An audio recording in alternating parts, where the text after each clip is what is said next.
El turno ahora de la segunda mesa redonda bajo el título Innovación desde Málaga para el mundo entero. Un título muy interesante.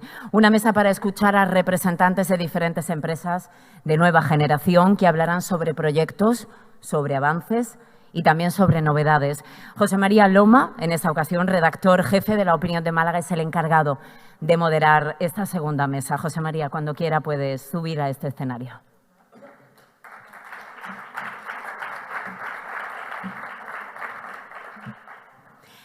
Recibamos también, por favor, a don José Aurelio Rodrigo, Gross Management Director and Project Management Office en DECRA, don Claudio Cabeza, Director de Desarrollo de Negocio e Innovación en Premo Group,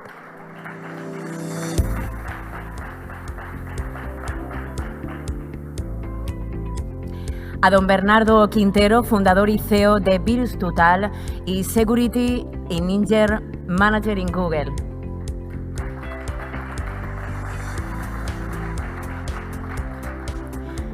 Y por último a don Antonio Gómez de Quillamón, CEO de Airtec.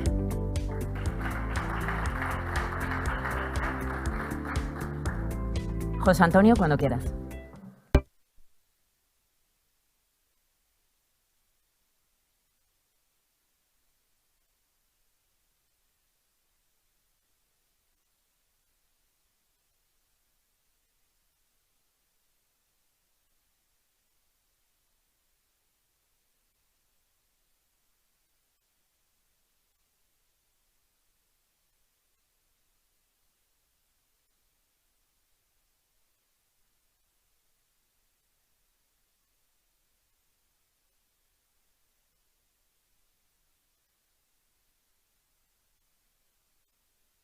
Todo el mundo era sol y playa, pero ese panorama ha cambiado muchísimo. Ya desde hace 30 años, unos pioneros, Felipe Romera, por ejemplo,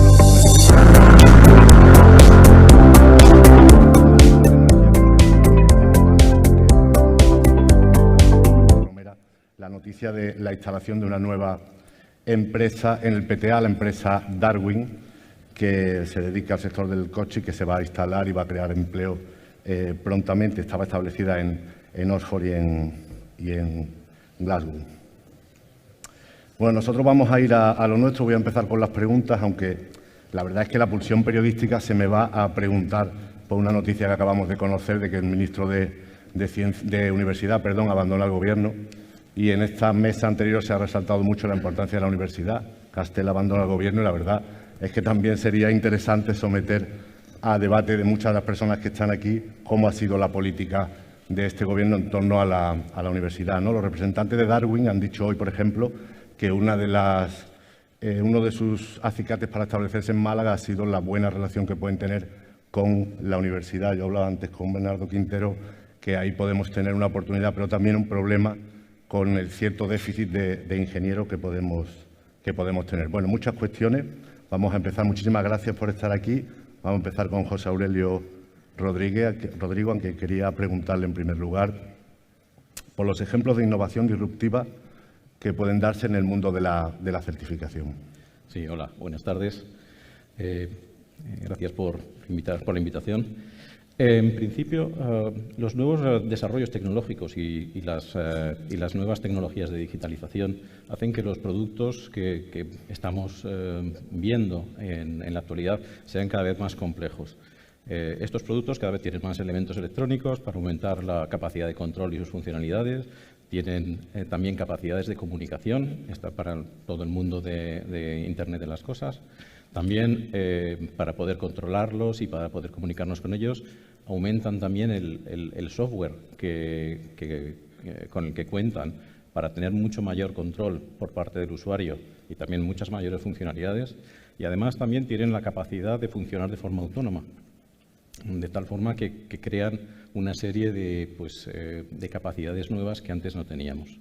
Entonces, todos estos nuevos productos más complejos presentan una serie de retos a la hora de asegurar que estos productos son seguros para los usuarios. Y ese es el objetivo del testing y la certificación que nosotros tenemos que hacer. Y esto es una mina o una serie de oportunidades enorme para el mundo de la innovación, puesto que tenemos que hacer cosas nuevas para certificar y testear productos nuevos que antes no existían, con unas funcionalidades que antes no teníamos.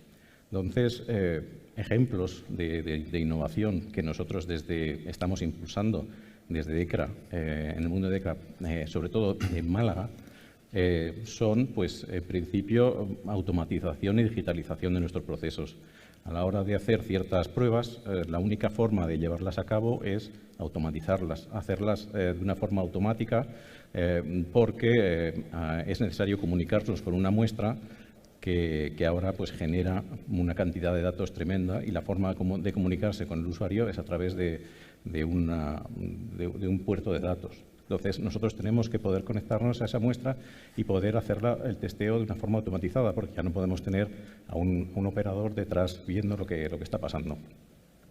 También la digitalización de nuestros procesos da una serie de beneficios, no solo a nosotros por aumentar nuestra eficiencia, sino también da un gran valor añadido al usuario, puesto que puede acceder a nuestros resultados y monitorizar cómo van sus datos, o sea, cómo van sus pruebas. Otro elemento también, otro ejemplo de innovación es integrar pruebas con inteligencia artificial.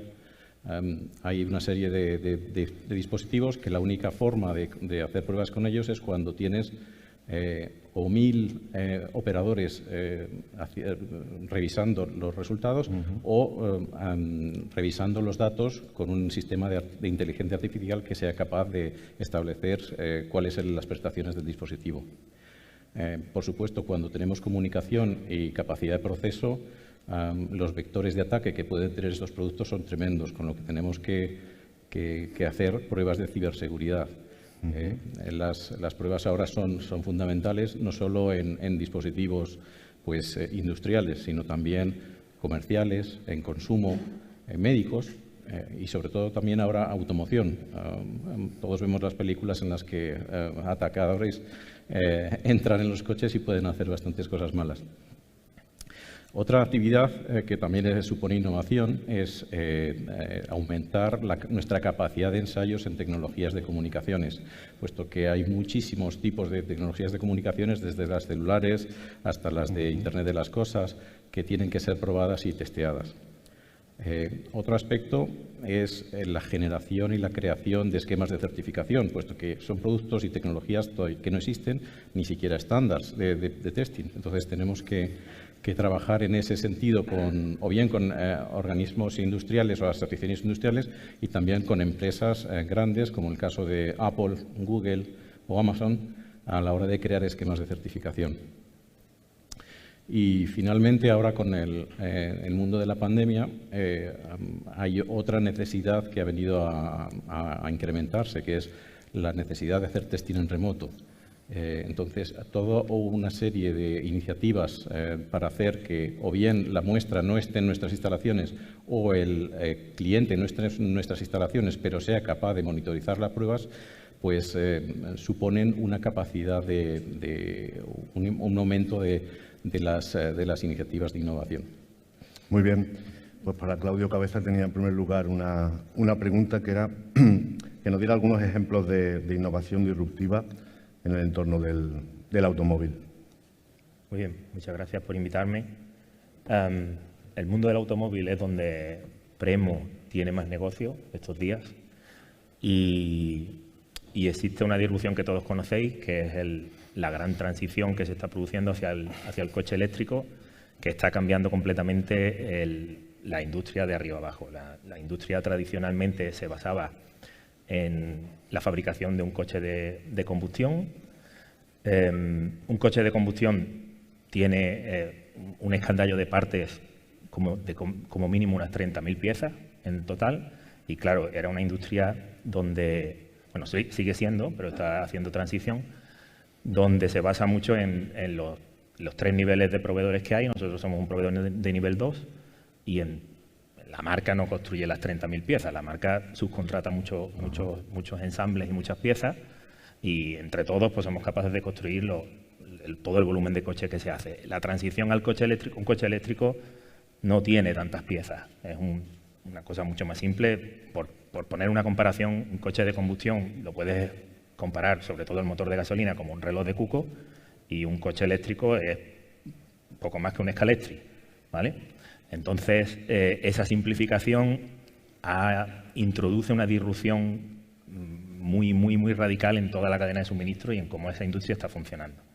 Y para nosotros desde el principio lo hemos identificado como una gran oportunidad y por ese motivo estamos integrando verticalmente un montón de tecnologías y de cosas en lo poco que aportamos nosotros a esa cadena de valor, que son los componentes magnéticos, ¿no? Por ponerte un ejemplo, el coche eléctrico, una de las virtudes principales o características principales que tiene es el rango que tiene el coche eléctrico y el rango no solo depende de la capacidad de la batería, sino también del propio peso que tiene el coche con todos sus componentes. Entonces, a la hora de proporcionar un componente magnético determinado que sea capaz de gestionar toda la potencia de corriente y tensiones que hay en el coche, un factor determinante es el peso del componente. Cuando tú diseñas ese componente para que sea pequeñito y ocupe poco espacio, te enfrentas a densidades de potencia muy grandes en poco volumen, por lo tanto, gradientes de calor, de temperatura muy grandes. Ese calor hay que sacarlo de ahí porque si no, el componente puede llegar a temperaturas críticas y romperse. Entonces, tradicionalmente, nosotros llevamos 50 años haciendo componentes magnéticos y tradicionalmente el componente se construía con tecnología donde el aire era parte fundamental del diseño y el aire es un aislante del calor. Entonces hay que reemplazar ese aire por un material que ayude a extraer ese calor. Ese material es un compuesto químico. Nosotros íbamos a las empresas químicas buscando ese material como si fuera un proveedor más nuestro y las empresas químicas tienen materiales que ayudan a esa función, pero no están enfocadas a automoción, no están enfocadas a lo que nosotros hacíamos. Entonces nosotros daban unos precios desorbitados y no nos hacían ser competitivos entre nuestra competencia. Entonces decidimos dar un paso radical en esa disrupción y empezar a aprender de química. Nosotros somos una empresa de electrónica, tenemos ingenieros de telecomunicaciones, de industriales, de electrónica, pero dimos el paso y contratamos a 2 ingenieros químicos que están en plantilla hoy con nosotros y los convertimos en químitrónicos. Se convirtieron en químicos que trabajan con electrónicos para desarrollar materiales específicos que hoy ya existen. De hecho, tenemos hasta una patente de uno de esos materiales y una empresa hermana que se dedica a la fabricación de ese material en gran volumen. Y eso nos ha permitido ganar negocio sobre todo durante el COVID, al que no podíamos acceder, ¿vale? Ese es un ejemplo. Otro ejemplo de disrupción que nos hemos dado cuenta es que el coche, para poder enfriar y disipar todo ese calor de las baterías, el motor eléctrico, todos los componentes que hay, el convertidor de potencia, todo lo que va generando calor, tiene un circuito de refrigeración líquida mucho más complejo que el de un coche de combustión. Esa refrigeración líquida se transmite a los componentes a través de disipadores o interface termodinámicos y nosotros hemos hecho otra patente, otra innovación fuerte, cogiendo directamente a través de microtuberías ese refrigerante e introducirlo directamente en el componente magnético en el punto donde más calor se genera. Esto ha sido una cosa muy compleja porque esas microtuberías no son fáciles de fabricar y hemos hecho uso de tecnologías de impresión 3D y los suministradores de estas impresoras 3D nos han confirmado que hemos sido una de las primeras empresas en integrar una innovación donde la impresión 3D ya no va a ser el clásico prototipado o preserie rápida para no tener que hacer moldes a la hora del desarrollo, sino que se va a integrar en una línea de producción, en producción masiva, para poder fabricar esta tecnología en este componente magnético. Luego, además, el otro trozo grande, además de la conversión de potencia de Premo del negocio de automoción, es el acceso. Como sabéis, nosotros somos proveedores de las antenas que van en la llave de acceso de seguridad al coche y ahí hay una convergencia muy grande hacia el teléfono móvil. Ahí existe una tendencia grande a que el usuario pueda ser capaz de abrir el coche también con el móvil y eso nos hace a nosotros meternos tener que introducirnos en el mundo de la microelectrónica para usar interface Bluetooth, NFC, ultra wideband en las antenas que nosotros suministramos para que el móvil también pueda acceder. Eso es otro producto que también estamos desarrollando nuevo. Y por último, no me quiero extender más, pero hay otro factor disruptivo súper importante que va a hacer que muchas marcas y proveedores de primer nivel rompan completamente con lo que hacen hoy, que es la sostenibilidad. Es algo, o sea, la sostenibilidad es algo que no es un listado de 20 puntos, es algo que llega para quedarse, que la marca y el proveedor que no lo integre de forma vertical como estamos, y horizontal en todos los niveles, como estamos haciendo nosotros en toda la empresa, se quedará fuera del juego. No será una competición por precio, sino la huella de carbono medida y reducida cada año va a ser clave para ganar negocio.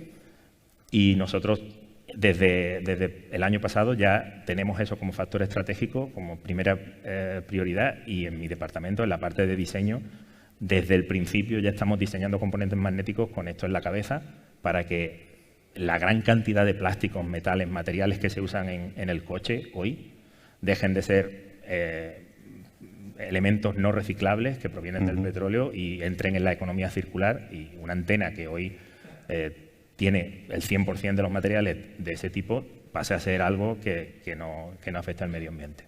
Muy bien, muchas gracias. Súper interesante como todo. Bueno, Bernardo Quintero, buenas tardes. Buenas. El más mediático de nuestros emprendedores, el más ejemplar. A mi pesar. Seguiremos insistiendo en hacerte más mediático, ¿eh? Sí. Bueno, vale. Yo quería preguntarte, pues quizá un poco por eso, ¿no? Como abanderado de las startups con más éxito en Málaga, ¿tú percibes que han tenido estas startups suficiente influencia como para que surja una nueva generación, ¿no? Que en un futuro te dé relevo o una nueva generación de emprendedores? Pues creo que cuando pensamos en startups de Málaga, las nombraba José Ramón en su charla inicial, pues nos vienen a la mente nombres como FreePic, que son nada menos que el Banco Mundial de Imágenes número 1 a nivel mundial. BitSoccer, que no me quiero equivocar, pero estará en el top 3 o el top 2 de aplicaciones de resultados de fútbol y deportivos. Add2Down, que es una de las líderes a nivel de marcas de aplicaciones, o la propia Virus Total, que bueno, ya conocí un poco nuestra historia, que terminamos en Google, pero ahora mismo somos también punta de lanza dentro del portfolio de Google Cloud Security, y tenemos como clientes, por ejemplo, por nombrar algunos, aparte de la propia Google, que consume nuestros servicios, pues nombres como Facebook, Amazon, Apple, IBM, Samsung, etcétera, etcétera, etcétera. Y un poco, yendo a tu pregunta, yo creo que cuando empezamos aquí en Málaga, en el ecosistema, éramos un poco un bicho raro dentro del ecosistema, porque éramos empresas que, ya has visto que estamos en verticales muy diferentes, áreas muy diferentes, pero teníamos algo en común. Éramos empresas 100% software y 100% enfocadas en Internet. Y eso, a diferencia de otras empresas más tradicionales dentro de lo que era el entorno del parque tecnológico, pues había muchas diferencias. Y de hecho tenemos aquí buenos representantes de esas empresas un poco más tradicionales en el concepto de que ellos juegan tanto con software como con hardware y con temas de industrialización, Artec, Decra, Premo. Entonces, en aquel entonces, cuando empezamos, el ecosistema no estaba todavía preparado para el tipo de empresa que nosotros éramos. Voy a contar un par de anécdotas que creo que nunca he contado. La primera es que cuando teníamos el piloto de Virus Total, me reuní con Felipe Romera y decidimos intentarlo lanzarlo en el PTA primero, como prueba de concepto. Y Felipe recordará que aquello fue un desastre total. O sea, nadie utilizó Virus Total. Y después, bueno, al final lanzamos globalmente, la cosa empezó a coger tracción. Y cuando ya teníamos cierta tracción, nos encontramos con el problema de que necesitábamos muchas máquinas para escalar nuestra solución. Y hay otra anécdota que nunca he contado, que fuimos a intentar que nos dieran una subvención. Ahora mismo no recuerdo qué tipo de subvención era. Y el técnico responsable nos dijo que nuestra solución no era innovadora. Y entonces, pues bueno, pues de ahí un poco me llevó a contactar con Google para hacer un acuerdo. Y no sé qué técnico era, pero le tengo que dar las gracias porque la cosa al final terminó bastante bien. Fue un visionario. Sí. No, bueno, pero estas cosas pasan porque éramos empresas muy nuevas, con un concepto muy nuevo de cómo un grupo de 5 o 6 ingenieros podían hacer una solución que escalara globalmente a nivel mundial y en base a escalar con software. No hacía falta que escalaran con personas. Yo creo que el ecosistema ha evolucionado muy favorablemente. Por poner un par de ejemplos que creo que ya se han nombrado, me parece estupendo el esfuerzo que está haciendo desde el Rayo Verde tanto la UMA como el Parque Tecnológico. Esa unión me parece que es fundamental. Y también incluso en el tema de capital riesgo, que nos quejamos mucho de que no hay suficiente capital riesgo y tal, yo creo que poco a poco sí va llegando a Málaga. Y como reto a futuro, yo creo que la clave la ha dado el alcalde. Tenemos un reto de talento, o sea, ahora hay mucha demanda de talento y la universidad no hay suficiente egresado para cubrir toda esa demanda. Tenemos que estar jugando con atraer talento de fuera, pero también es muy importante generar talento de forma autóctona. Y el representante de la UMA daba un poco la clave, es que no nos llegan todavía suficientes personas con vocación para ser ingenieros. Y ahí me consta, por ejemplo, que Susana está trabajando mucho. Yo creo que hay que llevar la programación informática a los colegios, desde etapas muy tempranas. No porque tengamos que inculcar a los niños y a nuestras niñas que van a ser ingenieros o ingenieras en el futuro, sino porque al final es algo que es transversal. La tecnología se está colando en todos los sectores, en todas las áreas, y la programación es algo como el inglés. Lo mismo que tenemos el inglés para hablar con el resto del mundo, pues para hablar con las máquinas va a hacer falta la programación informática. Ese me parece que es algo un poco ir mirando con las luces largas, un movimiento estratégico súper interesante en intentar llevar la programación informática a edades muy tempranas, y de ahí también saldrán pues, gente con mucha vocación que al final también se conviertan en ingenieros. Y el otro tema que también sería muy interesante, ya apuntaba ahí Raúl Jiménez, es un poco el tema de la compra pública innovadora. Ahora que nos llevan estos fondos NextGen, que ya nos comentaba Paco, que nos van a arrasar, ¿de qué manera se puede articular para que esos fondos lleguen a las pymes y a las startups que están haciendo innovación?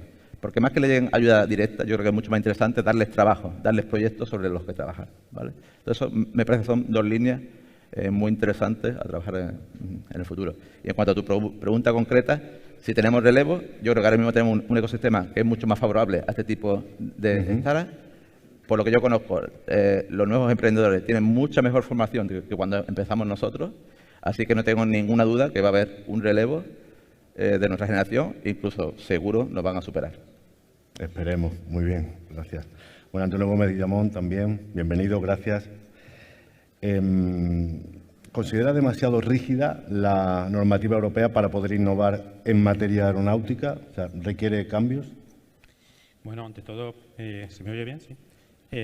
Buenas tardes a todos, muchas gracias por la invitación. Voy a responder primero un poco un comentario que ha hecho Bernardo, ¿no?, sobre un poco esta distinción entre el mundo de la empresa digital y la empresa más tradicional. Con un ejemplo, creo que fue Aldrin, el más mediático de los dos que pisaron la luna, el que dijo, cuando Facebook nació, a los pocos años, dijo algo así como: nos prometieron coches voladores cuando éramos niños y nos han dado 140 caracteres. O sea que el mundo industrial, tecnológico, donde el software y el hardware acaban conviviendo y encontrándose al final en un producto que podemos usar, tocar, que nos desplaza, que nos ilumina, que nos calienta en invierno, que nos permite estar conectados. Todo eso al final yo creo que es la gran ventaja que tenemos en Málaga, que hemos sido capaces de hacer que convivan las empresas absolutamente digitales, las del puro software, con las empresas que están en esos entornos de desarrollos industriales que no se podrían hacer jamás sin todo el desarrollo de software que tenemos hoy en día, ¿no? Y ahí entro en el tema un poco de la regulación que comentabas, ¿no? En el mundo industrial, afortunadamente en el mundo digital tiene la gran ventaja, sobre todo cuando estás en Internet, es que estás en un mundo grande, en un gran mercado, en un mercado muy grande, en un mercado muy libre, donde eres capaz de hacer muchas cosas con muy poca regulación, porque realmente lo único que tienes que hacer es programar, ser muy digital y tienes el mercado desde el primer día, tienes el mundo por mercado. En el mundo industrial tienes que ir sometiéndote a regulaciones, a procesos de certificación que hacen que todo el camino, el desarrollo, sea más complejo, ¿no? Y eso es lo que hace que a lo mejor nos llevemos corbata y otros no, porque tienes que mover en unos entornos donde vas con tipos muy serios a la vez que trabajas con gente muy friki, ¿no? El mundo de la regulación, en el mundo aeronáutico en particular, va más allá. La máxima de la aeronáutica desde que empezó a convertirse en un medio de transporte de masas fue la seguridad. Y la seguridad era: no queremos ver un accidente porque cualquier accidente que haya, por pequeño que sea, va a aparecer en todos los telediarios del mundo. Y eso hizo que se empezase a desarrollar un concepto de regulación específico en materia aeronáutica, en materia aeroespacial, que es muy único y muy singular. De hecho, cuando ves las empresas hoy en día muy digitales, que están hablando de inteligencia artificial, de análisis de datos, de realidad aumentada, y están diciendo todo esto lo voy a aplicar al mundo aeronáutico, no saben y no son conscientes que la regulación que va a requerir el proceso de certificación necesario para que esa inteligencia artificial sea embarcada es muy complicado, ¿no?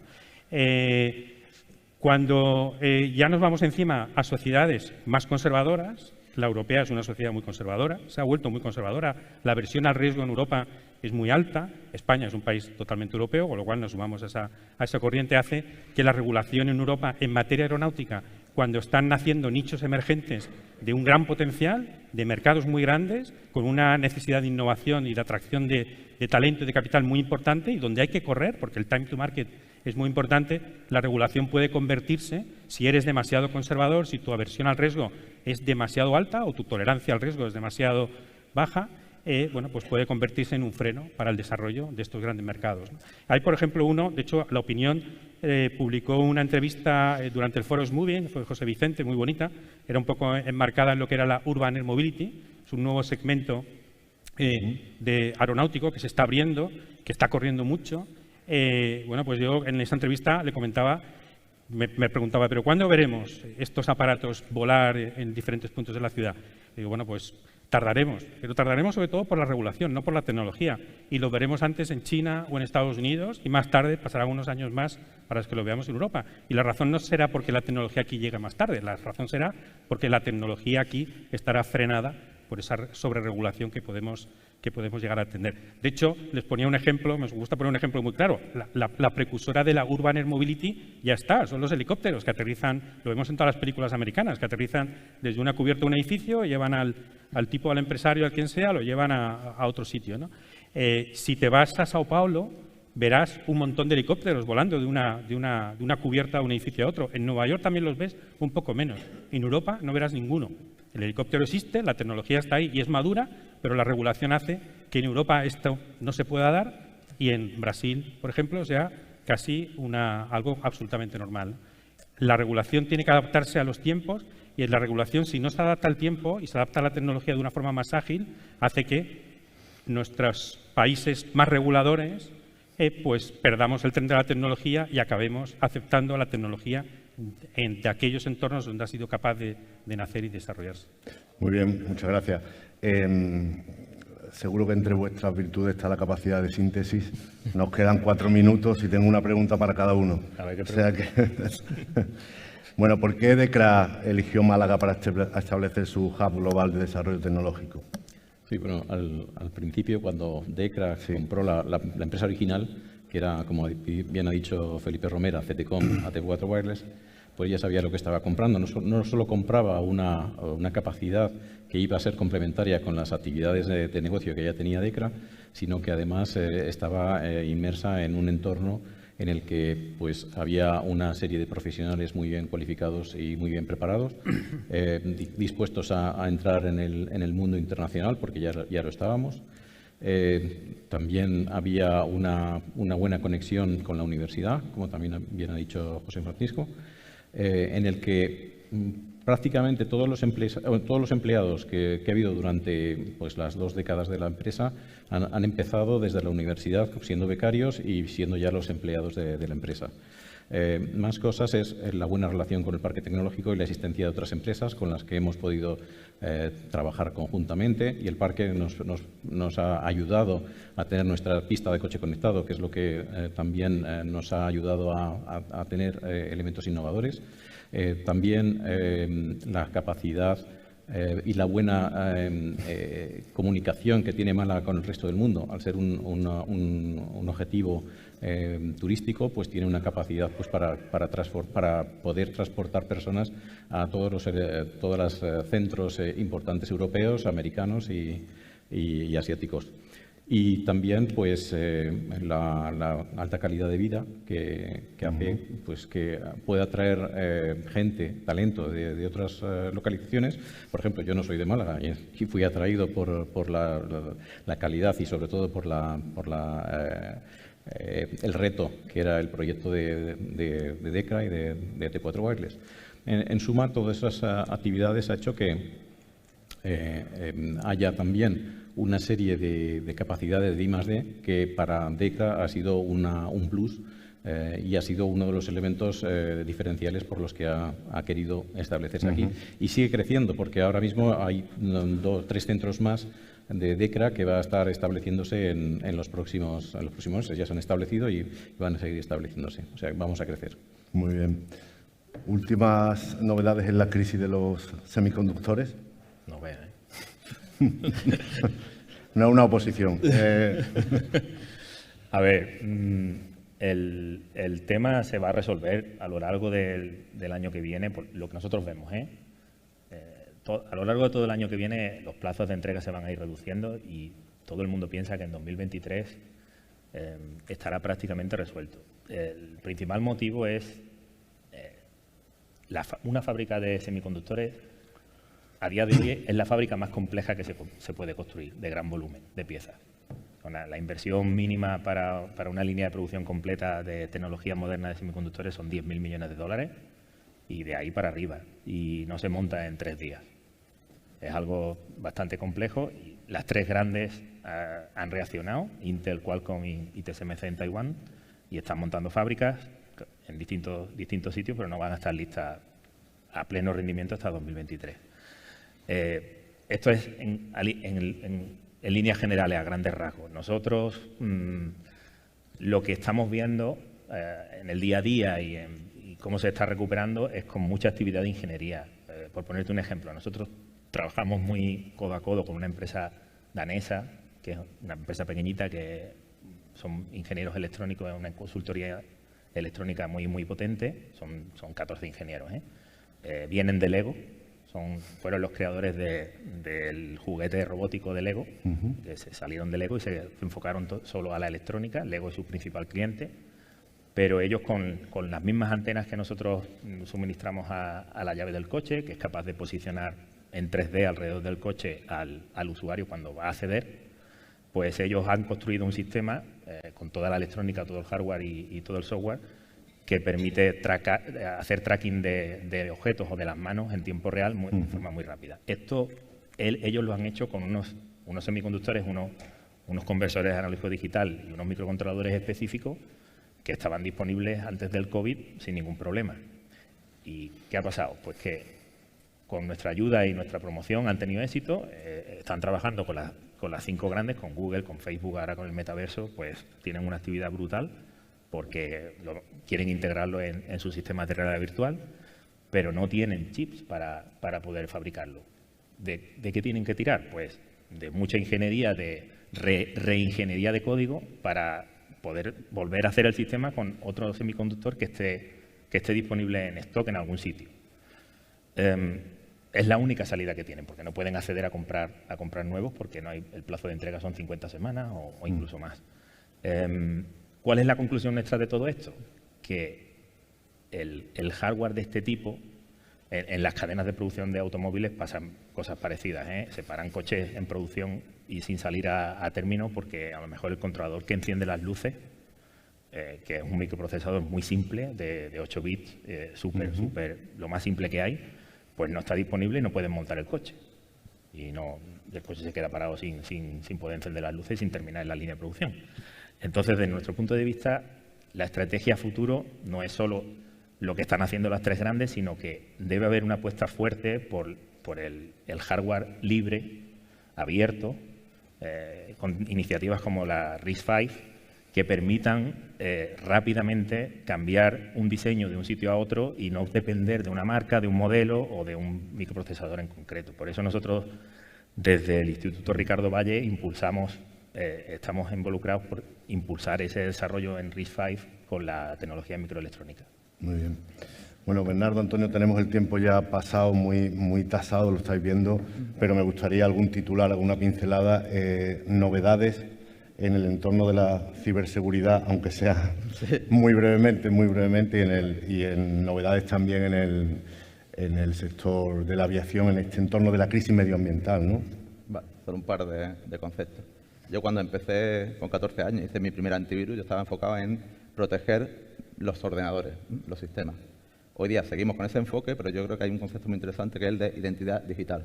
A día de hoy casi todos tenemos una cuenta, un usuario y contraseña, y todos nuestros datos ya no están tanto en nuestro ordenador o en nuestro móvil, sino que están en eso que se llama en la nube, ¿no? Entonces tenemos que tener mucho foco e intentar proteger nuestra identidad digital, que es la que realmente da acceso a nuestros ficheros, a nuestros correos electrónicos, nuestra agenda y un montón de información. En ese sentido, por bajarlo un poco a la tierra, es muy importante el segundo factor de autenticación, ¿vale? Aquellos que tengáis cuentas con solamente usuario y contraseña, eso es vulnerable. Tenéis que tener un segundo factor de autenticación. Algo que se tiene, como una llave, o algo que se es, como si es seguridad biométrica. Todos tenéis segundo factor de autenticación, por ejemplo, para hacer transacciones bancarias. El banco os pide, oye, la tarjeta de coordenadas, dime la 4A y ponéis una contraseña de un solo uso. Pues eso mismo, o incluso más robusto, debe ser aplicado a cualquier cuenta que tengáis que sea vuestra identidad digital, ¿vale? Y en cuanto ya yéndome un poco más a futuro, se está hablando ahora mucho, por ejemplo, del tema de la computación cuántica, ¿no? Esos ordenadores que van a ser 1 millón de veces más potentes que los que tenemos ahora, y sobre el impacto que eso va a tener sobre la criptografía, el cifrado, ¿no? En lo que se basa la seguridad que se está implantando hoy día. Es decir, que nosotros ya estamos trabajando en algoritmos criptográficos post-quantum. O sea, estamos intentando crear algoritmos que, aplicados en nuestro hardware actual, resistan los ataques de los ordenadores del futuro. Entonces, bueno, que tengáis esa tranquilidad de que si oís la noticia de que van a venir los ordenadores cuánticos a destrozar la seguridad de Internet, ya estamos trabajando en ello y en un plazo de 2 o 3 años empezaremos a implementar eso antes de que lleguen esos ordenadores cuánticos que puedan realizar ese tipo de ataques. Y nada, decir eso, que al final la ciberseguridad es algo totalmente transversal y creo que es muy importante porque necesitamos un entorno que genere confianza para que se puedan desarrollar el resto de servicios y productos. Antonio. Bueno, me has preguntado algo súper difícil como para un titular. ¿Qué está haciendo la aviación para de alguna forma ser lo menos dañina a lo que es el cambio climático? Y en este sentido, el objetivo es el cero emisiones. Bueno, pues la industria de la aviación, la industria náutica, tiene muy claro que, a pesar de que se le está de alguna forma señalando como uno de los grandes contaminadores, cosa que no lo es, si vemos los números y vemos que la aviación puede estar en torno al 1,8% del global de emisiones, y hay otras industrias como la del acero, como la del hormigón, que contaminan o que de alguna forma emiten mucho más. Aún así, la industria de la aviación tiene muy claro, y lo tiene muy claro desde hace ya bastantes años, que hay que ir al cero emisiones. Con la pandemia, con la situación tan dramática que hemos vivido en la aviación, con la flota aérea en tierra, y con un objetivo de alcanzar las cero emisiones en el 2050, se decidió cómo poner en valor todo el talento, toda la capacidad de desarrollo y de tecnología en el mundo de la aeronáutica, mientras que lo que hacíamos todos los días no lo podíamos hacer porque la aviación no estaba funcionando, y se decidió, y lo decidió Airbus, lo decidió en un entorno europeo, de rebajar esa cifra del 2050 o ese objetivo temporal del 2050 al 2035. No creo que en el 2035 lleguemos al cero emisiones global, pero sí que hay trabajos en la vertiente de nuevos aviones, nuevas plataformas y motores para usar hidrógeno, para la electrificación, para el desarrollo de los sistemas de los combustibles sostenibles, fuel al fin y al cabo, pero fueles sintéticos o biocombustibles, y para también optimizar lo que es la gestión del tráfico aéreo y las operaciones en tierra.